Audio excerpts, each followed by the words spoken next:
এই যে রেসিপিটি বানাবো পুরো ভিডিওটির সঙ্গে থাকবে, স্কিপ করে যাবে না। এটা কিন্তু সজনার পাতা, কালকে জমিতে গেছিলাম, সেখান থেকে কিছুটা তুলে এনে রেখে দিয়েছিলাম আর কিছুটা ছাড়িয়ে রেখেছিলাম। অল্প কিছু ডাল আছে, এই যে ছোট ছোট ডালগুলো, এগুলো কিন্তু সিদ্ধ হয় না, ওইগুলো বাছতে বসেছি।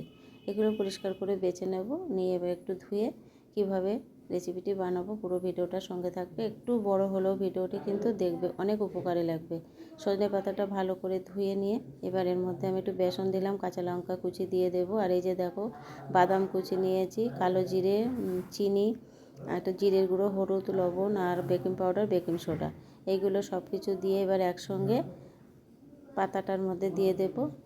আর বেশ হাতের সাহায্যে ভালো করে মেখে নেবো। এখানে কিন্তু জল দেবো না, পাতায় যে জলটা আছে ওই জলের মধ্যেই মাখাটা হয়ে যাবে। মনে হচ্ছে একটু বেসন কম হয়েছিল, আবার একটু বেসন আর একটু আদা কোচানো দিয়ে দিলাম, দিয়ে বেশ ভালো করে মেখে নেব, নিয়ে রেখে দিলাম। এটার মধ্যে কিন্তু একটু সাদা তেল দিয়েছিলাম। এবার এদিকে আমি চলে এলাম রান্নাঘরে, তাওয়াটা বসিয়ে তেল গরম হয়ে গেছে। এবার তেলের মধ্যে একটা একটা করে ছেড়ে দেবো, দিয়ে বেশ ভালো করে এটা ভেজে নেবো। এই রেসিপিটি কিন্তু অনেক বাচ্চাদের জন্য, অনেক সময় বাচ্চারা শাক খেতে চায় না, তাদের জন্য রেসিপিটি। এটা কিন্তু অনেক গুণাগুণ আছে সজনে পাতার মধ্যে, তোমাদের তো বলারই কিছু নেই, সবাই মোটামুটি জানো এখন।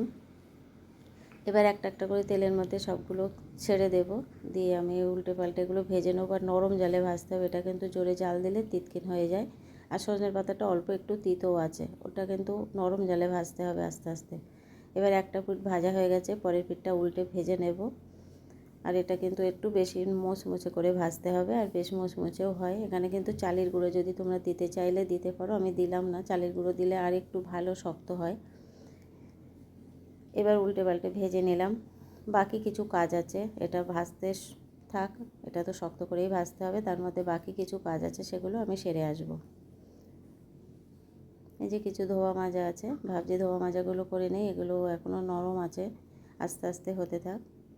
আর আমাদের বাড়িতে সমস্ত কাজ নিজের হাতেই তো করতে হয়, কাজের লোক থাকে না, ওই জন্য এখানে আমাদের রান্নাবান্না করতে করতে অনেক কাজই করে আসতে হয়। আমার ধোয়া মাজাগুলো এবারের মধ্যে হয়ে গেল, আর ভাজাটাও কিন্তু তার মধ্যে হয়ে গেছে।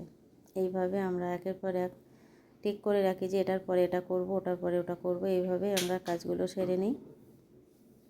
এবার ধোয়া মাজাগুলো সব শেষ হয়ে গেছে, এবার বাকি কাজ থাকলো আমার, এটা নামিয়ে নেব, গ্যাসটা মুছে নেব, তারপরে সবাইকে খেতে দেব।